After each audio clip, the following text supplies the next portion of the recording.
It's Butler basketball, the next generation, you might say. Brandon Miller, the player, now Brandon Miller, the head coach. He's been working towards this goal since he was the video intern for Xavier some 10 years ago. And tonight, Brandon joins us on RTV6 Sports Section. Great to see you. Good to see you. How you doing? Happy New Year. Happy basketball New Year for you guys. The popcorn is in the air. When you walk into Hinkle, you can smell the popcorn. You can smell the Chick-fil-A. It's all good now, right? It is one of the best smells, one of the best, one of the best times. The weather starts to get a little bit cooler. Right. Halloween hits. Yeah. You have the little kids running around the neighborhoods, and then, it's that time. What a great time. And you got a couple of young kids, right? I do. Trick-or-treating? I did. On Friday? I had a boxer. If you can believe this, his favorite movie is Cinderella Man. Really? Cinderella Man, loves it. And yep. How old is he? He's 6. See, that's impressive right there. He's 6. He had his game today. He probably ended up on the floor probably 25 times during the game. Sounds like Dad, a little bit. We just talked off air, but I've been at Channel 6 since 1997. I've literally have seen you grow up a little bit in high school, college basketball here. By the way, it's worked out pretty well for you. Yeah, so, appreciate that. Tell me a little bit about growing up in Newcastle, first of all. Did you think at some point, hey, I want to be a college head coach, or where did that stem from, you think? Well, I knew eventually the air would come out of the basketball. I knew basketball.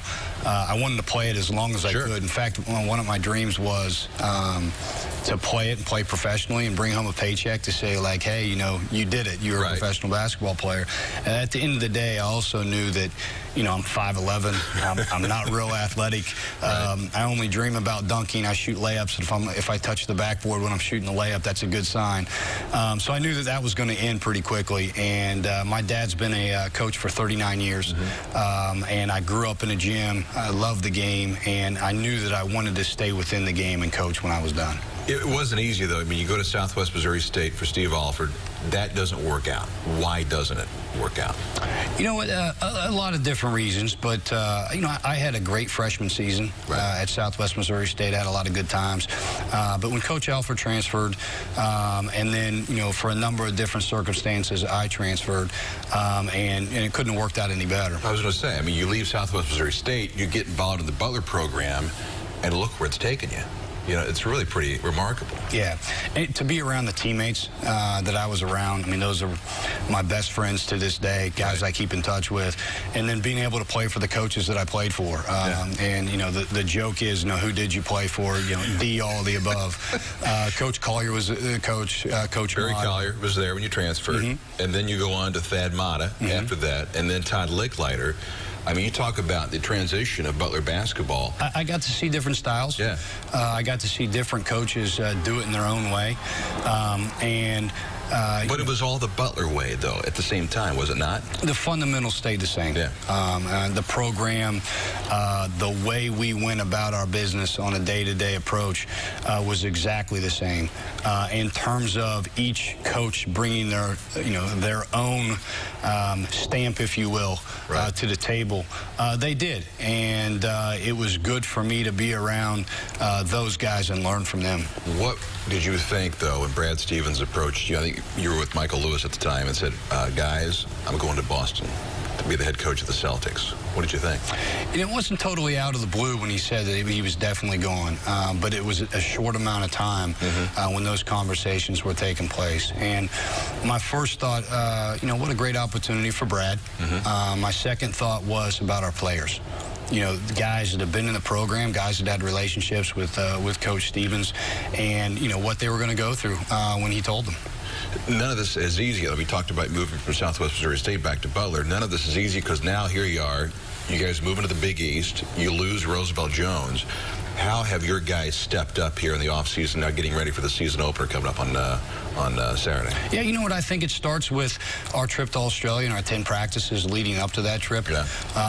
That was a good little preparation, if you will, for what you guys are going through right now? Yeah, it was great prep. It started the real practices. But the biggest thing is our older guys, the leadership on our team, and how the team comes together and plays together on both ends of the floor. And, we're progressing nicely. This is a program, of course, we've known kind of hangs her head on defense, but for the first 2 exhibition games, you guys have scored how many points now? 194 points.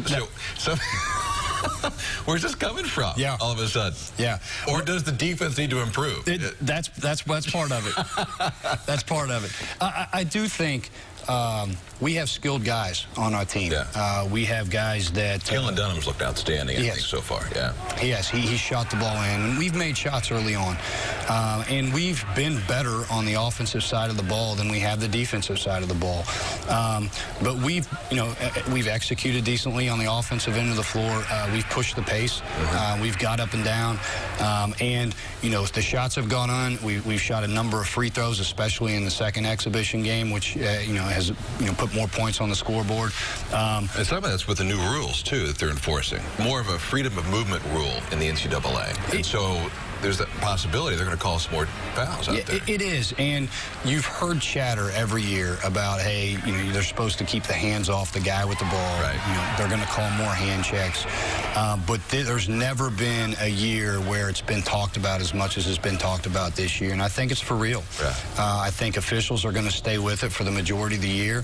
I do think that they're going to call hand checks. They're going to call it when a defender puts his arm bar on somebody and he keeps it there. But it's going to help good defensive teams, though, will it not? I think so, and I also think it helps teams that teach defense with technique. Yeah. We've talked a lot to our guys about showing their hands and defending with your body. And with that, hopefully we can keep ourselves out of foul trouble, keep the other team off the free throw line, and then on the other end, get rewarded for our aggressiveness of driving the ball and throwing the ball inside. This is old coach speak. You got to move your feet. No doubt. On defense. No doubt. How many times have you said that? Yeah.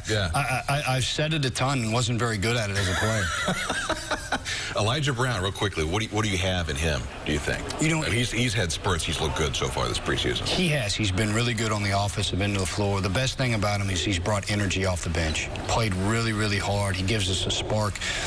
And he brings juice to our team. He raises the level of our play when he enters the game. And I think that's the ultimate compliment that you can say about somebody when it's not just about you, but you can raise the level of your teammates. And he's been able to do that through 2 exhibition games. Thanks for coming on tonight. I can't imagine the pride you have of carrying the torch for Butler basketball here for years to come. It's great to have you tonight. No, I appreciate it. Good luck. And for the season opener, Saturday night, 8 o'clock, Hinkle Fieldhouse against Pat Knight's Lamar Cardinals. Good luck to you. Thank you.